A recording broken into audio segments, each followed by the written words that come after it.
Hello everybody, I'm Sarah and I'm a recorder player. Today I have 3D printed one-handed recorders. These come in versions for the right hand and the left hand, and they're fully chromatic over 2 octaves.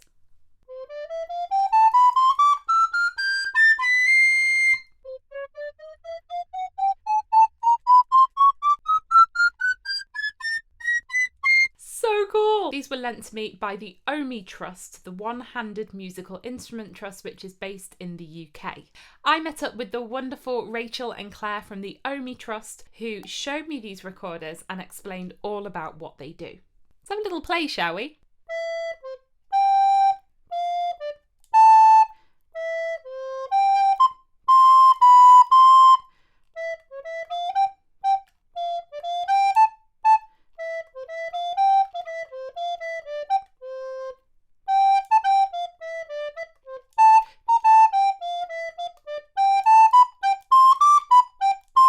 The left-handed and right-hand versions are exactly the same, they're just mirror images. So whatever I do here is the same here, just with my other hand. Oh, wait.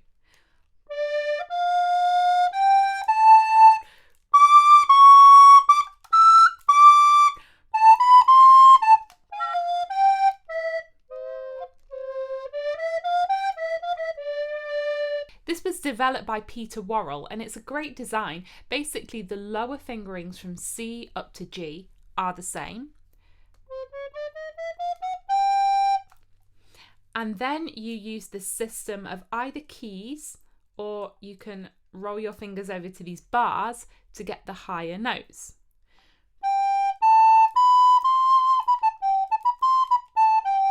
Down here, you have an octave key.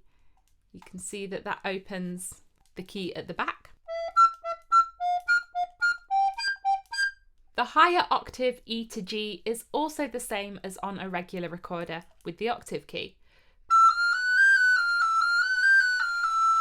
And then the accidentals will be combinations of the holes in keys.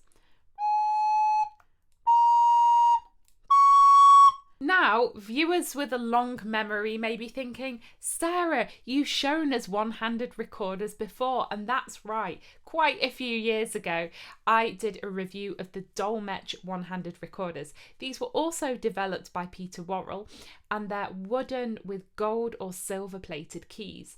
Beautiful instruments, but obviously with wood and gold, quite expensive. So these 3D printed plastic versions with a nice Yamaha head on them are a way to make it more affordable. Now, I'll be honest, when I did that video all those years ago, I had no idea how the recorders worked. I was just guessing and I found the fingering quite confusing. However, Claire and Rachel explained it to me and it's actually very logical. Are you ready? These 3 keys or levers open the holes at the top, and it's designed to work the same way as a normal recorder. However, instead of placing your finger down to close a hole, you do it the opposite way round. We push down the lever to open a hole. So for the note A, normally we close 2 holes with our fingers, leave the 3rd open.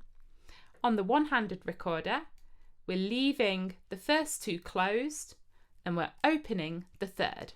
This is therefore A. For B, we go closed, open, open. So can you see? Closed, open, open. For C, we go open, closed, open. So open, closed, open.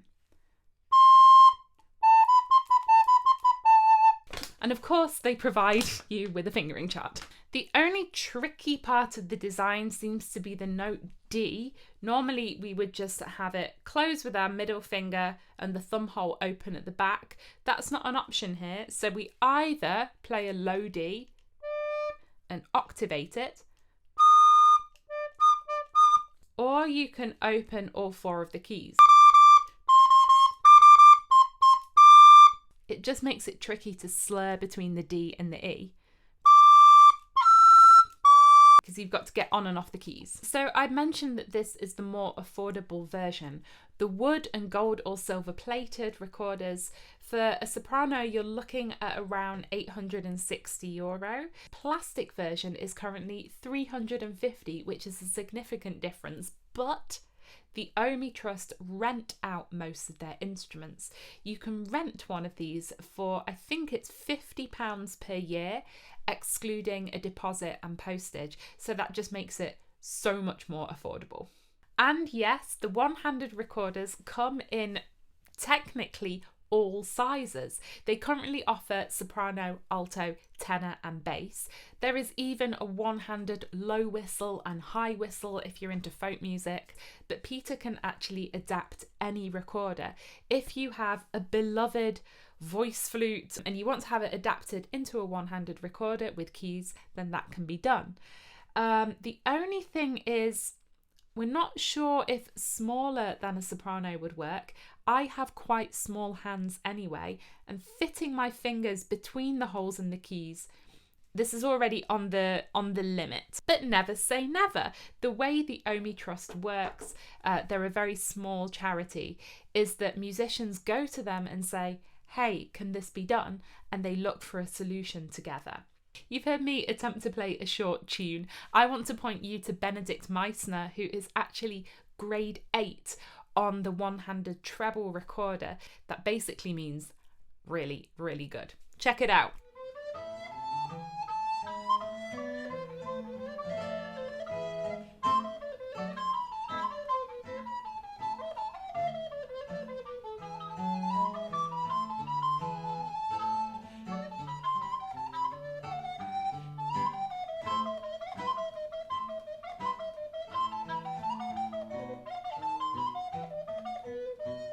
I also had a chat with Gareth Churchill, who is a composer learning the one-handed recorder and documenting his progress on Facebook under the page Recorder Road.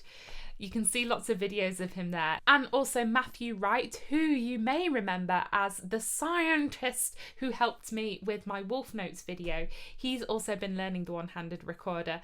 Both of them gave the feedback that the trickiest thing was around this note D, either getting it legato from the E and keeping the tuning up. So why might you want to learn the one-handed recorder, or any one-handed instrument for that matter? The main goal of the OHMI Trust is to make music accessible to people with physical disabilities. So whether that's a limb difference that you've had from birth, or maybe if you've had an injury, one aspect I think is really important is making sure that all children have access to and are included in music education.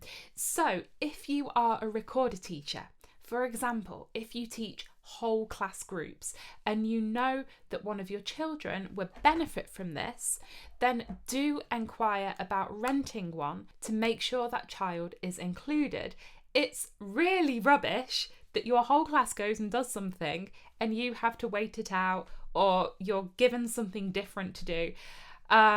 You want to be included right from the start. It also keeps music accessible for those who may have had an injury, a stroke, arthritis, something that affects your mobility. And there are also professional musicians who have been able to keep that connection with their instrument through the OHMI Trust's adaptations, as well as adult learners who think, I want to learn music. Let's get a one-handed instrument. At the OHMI Trust, there is also a clarinetist, Rowan, who is blind and has chosen to learn the one-handed clarinet, playing with one hand and reading Braille sheet music with another. So that's a great example of how combining these different adaptations can keep music accessible. One issue that came up was that it can be quite difficult to find Braille sheet music, but I have good news for you. I put out some feelers, and over at MuseScore, which is a notation software, in their newest version, they are updating it with live Braille viewing. That means your sheet music you've got loaded up in the program can be converted in real time over onto a live Braille display reader. Amazing! By the way, at this point, I want to say I'm not sponsored by MuseScore or OHMI or anything. I just want to share this information.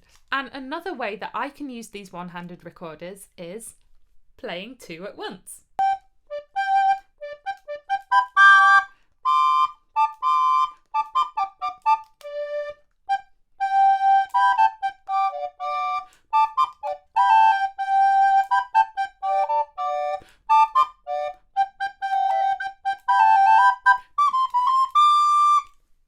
There are so many contemporary compositions where the composers ask you to play with two recorders at once. It would be so cool to have a composition for two fully chromatic recorders over two octaves. I think I would break my brain, but it's worth it. I've been training this a little bit, playing some simple duets. These are the books by Johannes Bornemann. He writes a lot of recorder methods, and they tend to all be in duet form, which is really nice.